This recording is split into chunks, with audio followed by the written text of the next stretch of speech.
Aralıktan jana o mobildik jana Megacom tarifleri arkылуу biz атайын балдарга бергенбиз, ата-энелерге бергенбиз. Ошол учурда бүтүрүү кечесинде акча жыйнай коймой көрүнүштөр акыркы кездери көбөйт да, Жалал-Абадта бул кырдаал кандай? Биз буга тигиден-тиге албетте каршыбыз. Ошо 13-чү мектеп 9-чу В класс Бактыгүл деген жаман бизди жадатып атат. Акыркы коңгуроо салтанаты бул ошол окуу жылын аяктоо жөнүндөгү салтанат. Бул акча жыйноочу салтанат эмес.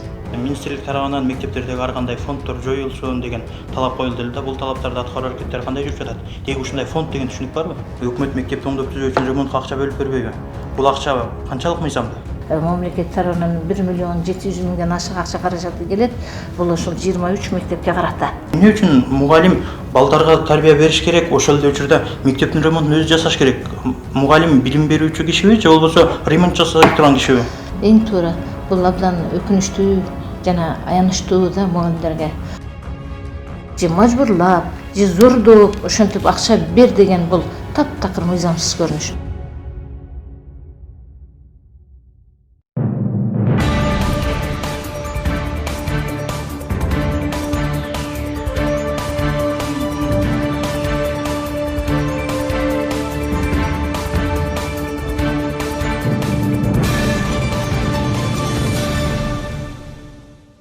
Арбаңыздар, ардактуу телекөрүүчүлөр, эфирде кайрадан айтпасам болбойт автордук берүүсү. Аны мен Талгат Абдурахманов алып барам. Ассаламу алейкум.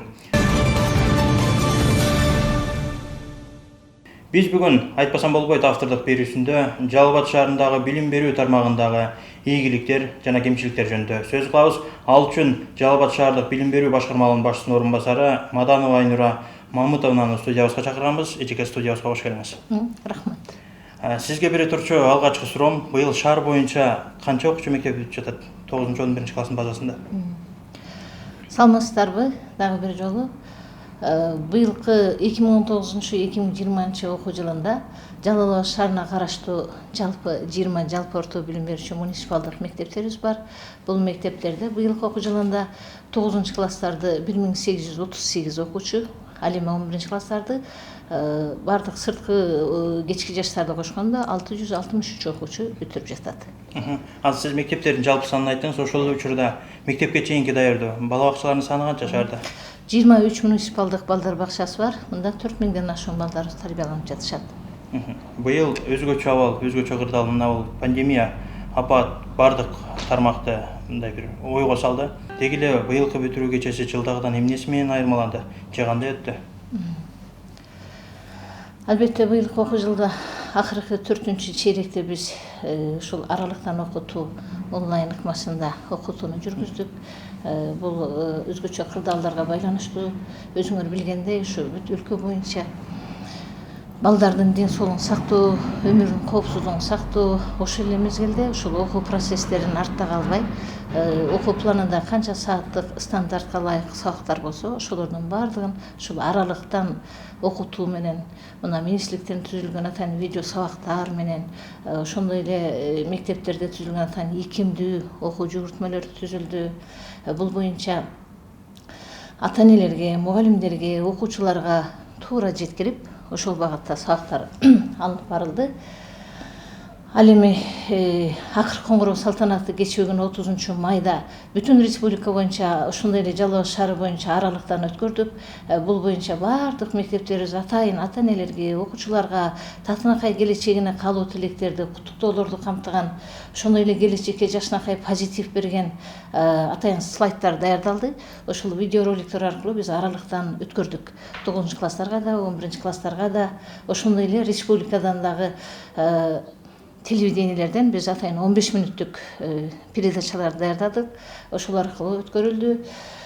Ошондой эле бул акыркы коңгуроо салтанатын өзүңөр билесиңер, жыл сайын биз балдардын ошол эле өмүрүн коопун сактоо максатында түшүндүрүү иштерин жүргүзүп, табиятта, жаратылышта эс алууга жол бербей, ошол министрликтен чыгарылган буйругун негизинде, өзүбүздүн буйругубуздун негизинде иш-чараларды түзүп, түшүндүрүү иштерин алып бардык. Ошол 30 май күнү бардык мектептерде ошо 663 бүтүүчүнүн катышындагы онлайн аралыгында акыркы коңгуроо салтанаты. Түшүндүрүү иштери кандай процессте жүргүзүлдү? Түшүндүрүү иштери коопсуздук үчүн. Коопсуздук үчүн туура айтып жатасыңар. Бул балдардын коопсуздугун сактоо үчүн жана ошол жогоруда айтылган буйруктарды, иш-чараларды жеткирүү үчүн мектептерде атайын жана жогоруда белгилеп өттүм го, кайтарым сабактар бар. Ошондой эле класс жетекчилери, мектептин жетекчилери Zoom, Telegram деген телефон аркылуу жана аралыктан жана О мобилдик жана Мегаком тарифтери аркылуу биз атайын балдарга бергенбиз, ата-энелерге бергенбиз. Ошол мындайча айтканда, ошол техникалык каражаттар аркылуу аралыктан түшүндүрүү иштерин жүргүздүк. Демек онлайн тармак аркылуу жеткирүүгө аракет жасадыңыздар. Маалымат массалык каражаттар аркылуу жеткирдик. Ошол учурда бүтүрүү кечесинде акча жыйнай коймой көрүнүштөр акыркы кездери көбөйдү да. Жалал Абадта бул кырдаал кандай? Туура. Бул көрүнүштөр жыл сайын эле ошол ата-энелер тарабынан деле мындай атуулдар тарабынан деле айтылып келе жатат. Биз буга тигиден тиге албетте каршыбыз. Бир топ жылдардан бери ошо балдарга да, ата-энелерге да түшүндүрүү иштерин жүргүзүп келе жатабыз. Мыйзамсыз акча каражатын жыйнабоо боюнча. Бул акыркы коңгуроо салтанаты, бул ошол окуу жылын аяктоо жөнүндөгү салтанат. Бул акча жыйноочу салтанат эмес. Ошондуктан мындай ата-энелер тарабынан мугалимдердин катышуусу менен мыйзамсыз акча жыйноого биз каршыбыз жана андайга жол берилбейт. Эгер ушундай көрүнүштөр болсо, сиздер кандай чара көрөсүздөр? Бул жыл башынан эле өзүңөр билгендей, мына биздин билим берүү министрлиги тарабынан деле эскертилип келе жатат. Анан биз да мектептин жетекчилерине, алар аркылуу ар бир мугалимдерге жана ар бир ата-энелерге жеткирдик. Ал буйруктарда да жазылган. Ошол мыйзамга баш ийбей, буйруктун талаптарын аткарбай койгон кызматкерлер болсо, аларга албетте мыйзам чегинде жазалар көрүлөт. Дегеним, биз бул ата-эненин өзүнүн суранычы боюнча үнүн өзгөртүүгө аргасыз болдук. Анткени бир ата-эне кайрылды шаардагы мектептердин биринде. Бүтүрүү кечеси үчүн мен силердин балаңарды бүтүрдүм, 1300 сомдон акча жыйнап бересиңер, менин бүтүргөндүгүм үчүн деген бир талап коюптур. Демек, бул ата-эне сиздерге кайрылса, сиздер чара көрөсүздөр. Албетте, ата-энелер бизге сөзсүз кайрылуусу керек. Биз эгер ошол аныкталган болсо, эгер ошол мыйзам бузулган болсо, буйруктардын талаптарын аткарбаган болсо, жазаны көрөбүз. Эжек айтсаңыз, анан министрлик тарабынан мектептердеги ар кандай фонддор жоюлсун деген талап коюлду эле да. Бул талаптарды аткаруу аракеттери кандай жүрүп жатат? Деги ушундай фонд деген түшүнүк барбы? Ооба, бул мезгилге чейин ошол өзүңөр деле билесиңер, мисалы үчүн мыйзамда камкорчулар кеңеши, ата-энелер комитеттери өздөрүнүн каалоосу менен ата-энелер фондун болгон. Ал эми быйылкы окуу жылында мына 2019-2020 окуу жылдын башынан баштап билим берүү министрлиги тарабынан атайын буйрук чыккан. Ошол ата-энелер фондун жөнүндө жана ошол эле ата-энелерден билим берүү мекемелери үчүн мугалимдер тарабынан ар кандай акча каражаттарын жыйнабоого тыюу салуу жөнүндөчү. Демек, биз ушул эле буйруктардын алкагында иш жүргүздүк. Биздин шаарыбызда ата-энелер фонду жок, мектептерде жоюлган. Мектептердин деги эле билим берүү мекемелеринин кандайдыр бир кемчиликтери үчүн ата-энелердин акча талап кылууга тыюу салынат. Маселен, өткөн жылы соц тармактарда салаат жасап келди, окуучулар тил деген мугалимдин жоругу коомчулуктун көңүлүн ренжиттигин да. Ошол эле учурда шаардагы 13 мектепте ата-энелерге эшик алып бересиңер деп талап койгон талаштуу көйгөй дагы соц тармакта гүлдөй жайнаган. Ал баарыбызга белгилүү. Бул аракетке сиздер тараптан кандай чара көрүлдү? Туура ошол мен жогоруда белгилегендей, мына ошол окуу жылдын 1-2 чейректеринде, күз мезгилинде ошол буйрук жаңы чыккан үчүн биз деле ошол буйруктун алкагында иш жүргүздүк. Жергиликтүү бийлик, шаардык мэрия биргеликте, өзүбүз биргеликте деги эле түшүндүрүү иштерин жүргүздүк. Анан ал эми 13 орто мектебинде болуп өткөн окуя. Бул ал жерде албетте мугалимдер ата-энелерден сураган эмес. Ата-энелер өзүнүн каалоосу менен окуучулар, мектеп окуучулары, эми балдар барыбыз мектепте окуучу болгонбуз. Балдар тентиктик да кылышат. Мурунку мезгилдерде деле мисалы үчүн мектептин же мекеменин терезеси сынган учурда, же болбосо кандайдыр бир материалдык зыян келген учурда аны ата-эне тарабынан калыбына толтурулуп келгенде, ушул сыяктуу эле 13 мектепте дагы балдар шоктонушкан. Анан ата-энелер өзүнүн каалоосу менен ошол эшикти калыбына Эгер келтирүүгө жетишип, калбоосу менен болсо эмне үчүн бул соц тармакта көйгөй катары чыгарылды? ошону кээде түшүнбөй да чыгарышат да. Менин жеке пикиримде кээде түшүнбөй туруп чыгарышат. Эгерде ушундай маселелерди туура багытта чыгарса, ошол элдердин да ою жакшы болот эле деп ойлойт элем. Мисалы үчүн мектеп деген бул билим берүү мекемеси да, биз билим беребиз, окуучуларга да тарбия беребиз. Мына ушул жерде албетте бирок ошол жогорудагы буйрукка ылайык биз ошол ата энелер тарабынан өзүнүн каалоосу менен жыйналган болсо дагы биз ошого жол бергендик үчүн мектеп жетекчилерине чара көрдүк. Акыркы кездери мектептин ремонту үчүн балам акча табышым керек деп сана тарткан ата энелер да көбөйүп баратат да. Өкмөт мектепти оңдоп түзөө үчүн ремонтко акча бөлүп бербейби? Бул акча канчалык мыйзамдуу? Ушул мезгилден деле пайдаланып айтат элем. Урматтуу ата энелерге рахмат. Биз ата энелердин аракети менен, мугалимдердин эмгеги менен гана балдарыбызды жакшынакай тарбиялай алабыз. Бир жактуу караган болбойт мектепти. Мектепте мисалы үчүн бир эле мугалимдер жалгыз кантип биз баланы татынакай кылып коомго ылайыктуу жаран тарбиялай алабыз? Эгерде ата энелер биз менен чогуу болбосо, эгерде ата энелер мектеп менен байланышты күчөтпөсө, эгерде ата эне өзүнүн баласы жөнүндө ар бир мугалим менен, ар бир класс жетекчи менен тыгыз иштебесе, биздин максатыбыз ишке ашпайт да. Ал эми ремонт боюнча жыл сайын мына азырда окуу жылы аяктап калды. Биз быйылкы окуу жылда дагы ушу мектептерди ремонттон өткөрүү үчүн атайын тендер жарыяладык. Мамлекет тарабынан 1 миллион 700 миңден ашык акча каражаты келет. Бул ошол 23 мектепке карата утурумдук оңдоп түзөө иштерин жүргүзүү үчүн. Ата эне милдеттүү эмес ремонт өткөргөнгө, ата эне милдеттүү эмес акча бергенге. Ал эми ошол эле мектепти кээ бир мындай өзүнүн каалоосу менен, өзүнүн ою менен дөмөрчүлүк кылган ата энелерге биз чектөө кое албайбыз. Ал эми биз өзүбүз сен 200 сом бер, мажбурлап аткан көрүнүштөрдү да көрүп отурабыз да. Биз сизге бул маалыматты албетте бөлүшөбүз. Класс жетекчилер ата энелерди тизмеге алып, паланча-паланчаева сиз келбедиңиз, качан келесиз деп соц тармагы аркылуу кабар сурап, алым сурап келбей атасыз, сиз эле калдыңыз деген бир мажбурлоо иретинде бир сураган көрүнүштөр болуп атат да. Биз ушул аракет жөнүндө айта алабыз. Буга мен каршымын. Билим берүү мекемесинин өкүлү катарында бул түздөн түз туура эмес иш. Класс жетекчилер андай жумушту жасабаш керек. Деги эле мугалимдер андай жумуш жасаган болбойт. Ата энени андай кыйнап, же мажбурлап, же зордоп, ошентип акча бер деген бул таптакыр мыйзамсыз көрүнүш. Биз буга каршыбыз. Демек сиздер бул аракетти колдойсуздар, кубаттабайсыздар. Ошол учурда мектептин ремонтунун эрежеси кандай мындай дегеним оңдоп түзөө үчүн сиздер адистен устанын кызматын пайдаланасыздарбы? Биз көпчүлүк учурда мугалимдер өздөрү ремонт жасап жүргөн көрүнүштөрдү көрөбүз да. Эң туура. Бул абдан өкүнүчтүү жана аянычтуу да мугалимдерге. Ошол жогоруда айтылган сумма бул ошол ремонт оңдоп түзөө иштерине керектелүүчү каражаттар үчүн гана бөлүнгөн акча да.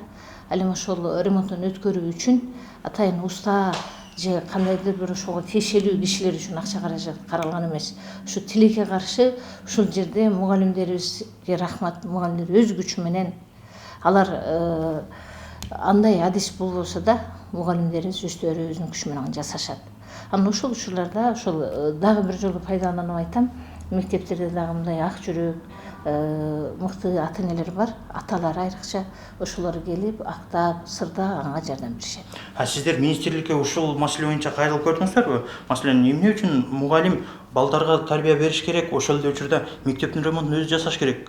Мугалим билим берүүчү кишиби же болбосо ремонт жасай турган кишиби? Туура. Бул маселени биз бир нече жылдан бери айтып келе жатабыз. Мына биз шаардык жергиликтүү бийликке, Жалал Абад шаардык мэриясына да, шаардык депутаттар кеңешине, ошондой эле министрлик өзү деле буну билишет. Өсү биздин жетекчилигибиз деле жүрөгү менен ушул ооруп турушат. Бул боюнча маселелер айтылып келе жатат. Жалал Абад шаарында мектеп жетишсиздиги деген көйгөй барбы? Маселен, биз көпчүлүк учурда элдин арасында жүргөндө, эл аралап жүргөндө бир партада 3төн отурган окуучуларга да күбө болдук да. Туура. Буну мен жашырбайм. Бизде мына биздин өлкөбүздө эң зор байлык бул эл, адам ресурсу. Кудайга шүгүр бул жакшы көрүнүш. Биздин шаарыбызда мындан 4 жыл, 5 жыл мурда 16.000, 17.000 окуучу болгон болсо, азыр мына 23.445 окуучубуз бар. Демек жыл сайын балдардын саны да өсүп жатат, а мектептин саны ошол эле саны боюнча турат. Бирок ушул жерден да айта кетчү сөз, мынакей акыркы күндөрдө биздин шаарыбызда мына жеке мектептер дагы пайда болушу, бул бир топ ушул маселени да жеңилдетүүгө жардамы бар да. Анан сиз айткандай 2-3 отурган көрүнүш бул өзгөчө. Ата-энелер мына экономикалык кырдаалдан уламбы же миграция бар да, бул жердечи орус тилдүү мектептерди каалап, бул көйгөй орус тилдүү мектептерибизде кездешет. 2-3 окуучу. Ошондой эле ошол балдардын саны өсүп жаткандыгы да буга себеп. Бирок бир эле ошентип жеке мектептери менен эмес, быйылкы окуу жылында мына бизде планыбыз бар. Ошол министрлик менен биргеликте мына ошол 1 мектепке жакшынакай кылып мектептин имаратын чоңойтуу, 270 орунду мына 6 мектеп былтыр эле пайдаланууга берилди. Бул дагы ошол маселени чечүүгө чоң жардам болду. Ошондой эле быйыл 18 мектепке жаңы мектеп курганы жатабыз. 16 мектепте мына Петроград шаарчасына дагы мектеп куруу пландарыбыз бар. Бул жактан маселелер чечилүүдө. Ошол учурда окуу жылы башталган күндөн тарта айрым китептерди мектеп берсе, көпчүлүк китептерди ата-энелер өзү сатып алууга аракет жасашат да. Деги эле Жалал Абад шаарында мектептер окуу китеби менен канчалык камсыз болгон? Канчалык муктаждык бар? Жакшы, рахмат. Окуу китептери жалпы шаарда мына орус, өзбек, кыргыз тилдерин жалпы айтканда бизде 90-95% камсыздалган. Бул окуу китептери боюнча мына өзүңөр билгендей, акыркы мезгилде санаптештирүү жылына алкагында биз шаарда акылдуу мектеп, акылдуу китепкана, электрондук китеп, ошондой эле жаңы китеп деген долбоорлор менен иштеп жатабыз бүгүнкү күндө. Китептин маселеси чечилди деп деле айтсак болот. Ай сайын бизде чоң китептер келип түшүп атат. 4 түрлүү предмет өткөндө эле предметтер боюнча да окуу китептери келип түштү. Акырындыкта бул маселелер чечилүүдө. Бул жерде деле ошол окутуу орус тилинде жүргүзүлгөн мектептерде китептер башталгыч класстарда жетишсиз болчу, азыр камсыз кылдык. Демек, алдыда келаткан сентябрдан баштап ата-энелер китеп көйгөйү менен баш оорутпаса болот. Сиздер толук бересиздер мектептер. Буйруса жакшы болот. Мынакей ошол жогоруда белгилеп өткөндөй, жаңы китеп деген долбоордун алкагында иштедик. Жана жаңы китеп, анан электрондук китепкана деп ушул багыттарга бара жатабыз. Сиз жогоруда жеке мектептер жөнүндө сөз баштап калдыңыз. Деги Жалал Абад шаарында жеке мектептер сиздер менен кызматташабы? Канча жеке мектеп бар? Ал жерде окутуу процесси кандай жүрөт? Сиздер ушул жагына кызыгып көрдүңүздөрбү? Билим берүү мыйзамына ылайык биз ошол жеке мектептерди көзөмөлгө алабыз. Бирок негизинен жеке мектептердин баарысы түз билим берүү министрлигине байланышат. Биз балдардын албетте ошол жерде окуп жаткан балдарга түзүлгөн шарттар, алардын ден соолугунун абалына коюлган санитардык абалдардын шарттары жана окуу тарбиянын аткарылышы, мугалимдердин менен толук болушу жөнүндө мезгил менен көзөмөлгө алабыз. Шаарыбызда мынакей 9 жеке билим берүүчү мектеп бар. Аларда дагы балдар окуп жатышат. Быйылкы жылда мына Билимкана мектебинен, ошондой эле Эвересттен, ошондой эле Нур билим ордосу, мына кыздар лицейли, балдар лицейлери бар. Бул жерден да 9-11 классты бүтүрүп келе жатышат. Ошондой эле бул мектептер жөнүндө деле айтып өтсөм болот. Бул мектептер дагы балдарга мыкты сабак бергенге, жакшы тарбияны жүргүзгөнгө шарттарды жасаган. Мисалы, айтайлык мына 2 лицей, кыздар лицейиндеги, балдар лицейиндеги ийгиликтерди көрүп жатасыздар. Билимкана дагы мына интернет булактарынан деле чыгып турат, түрдүү олимпиадаларды өткөрүп, олимпиадалардын жетишкендиктери деген кыскасы биз көзөмөлгө алабыз.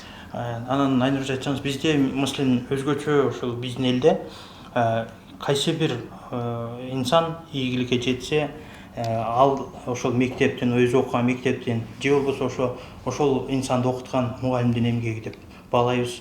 Мугалимдер андай учурда ошондой ийгиликке жеткен окуучулар менен ар дайым сыймыктанып келишет. Деги Жалал Абад шаарында сиздер мындай сыймык турчу кандай ийгиликтер жаралды окуучулар тарабынан? Рахмат, эң туура суроо. Мугалим өмүрлүү дарак деп ушуну айтат. Мугалимдин өзүнүн кесиби дагы бир нече жылдын соңунда байкалат да. Мен алыс кетпей ушул өткөн окуу жылга эле токтолоюн. Мына өткөн окуу жылында дагы 11 классы бүткөн окуучуларыбыз арасынан биздин шаарыбызда 5 бала алтын тамга артыкчылыгы менен аттестат менен аякташкан. Алар учурда жакшы окуу жайларда окуп жатышат. Ошондой эле 6 окуучубуз алтын сертификаттар менен аяктаган. Мына бардыгыбызга маалым болгондой, Кыргыз Республикасында эң алдыңкы биринчи орундарды камсыз кылышкан. Бүгүнкү күндө мына 19 орто мектебибизден дагы окуучубуз бүткөн. Бул жалпы орто билим берүүчү мектептердин ичинден алгачкы ийгилигибиз алтын сертификат менен бүткөн. Алтын тамга менен бүткөн окуучуларыбыз бар. Ошондой эле өткөн окуу жылда, бул окуу жылында дагы 6 окуучубуз Flex программасы боюнча мына эл аралык билимди алмашуу, тажрыйба алмашуу деп коебуз. Окуучулар Америка Кошмо Штаттарында окуп келе жатышат. Ошол эле учурда ушул бүткөн окуучуларыбыз ушу элге кызматтан кылып мына иштешип, эмгек кылышып, өлкөбүздүн экономикасынын өнүгүшүнө салымдарын кошуп келе жаткан балдарыбыз бар. Сизге акыркы суроом болсун, айтпасаңыз болбой турчу, дагы эмне ойлоруңуз калды мындай жан дүйнөңүздү кыйнаган? Бизде ой көп, бизде түйшүк көп, бизде максат чоң. Мына окуу жылы аяктап жатат. Ошол бардык эле деги ушу ата-энелерге да, окуучуларга да, мугалимдерге дагы айтат элем. Ушу ар бирибиз өз кесибибиздин ээси болсок, ата болсун, апа болсун, окуучу болсун, биз мугалимдер чыныгы педагог болуп, жүрөгүбүздөгү билимибизди, тажрыйбабызды, тарбиябызды, мээримибизди балдарга берели. Ошол балдарыбыз татынакай болгуч өлкөбүздү түбөлүктүү мамлекет болушуна, түбөлүктүү келечеги кең болушуна кызмат кыла турган ден соолугу чың, намыскөй, мыкты инсандарды тарбияласак деп максат кылат элем. Максатыңыздарды Кудайым берсин. Айнура Мамытовна, ушул студиябызга чакырганыңызга жоктубой келип бергендигиңиз үчүн сизге ыраазычылык билдиребиз. Сиздердин ушул түйшүктүү жумушуңуздарга ийгиликтерди каалайбыз. Урматтуу телекөрүүчүлөр, ушуну менен бизге берилген убакыт буйруса өз соңуна келип жетти. Бизди ар аптанын жума күнү Доор телеканалынын эфиринен жана Абдурахманов YouTube каналынан көрсөңүздөр болот. Кийинки берүүлөрдө жолугушканга чейин амандыкта калыңыздар.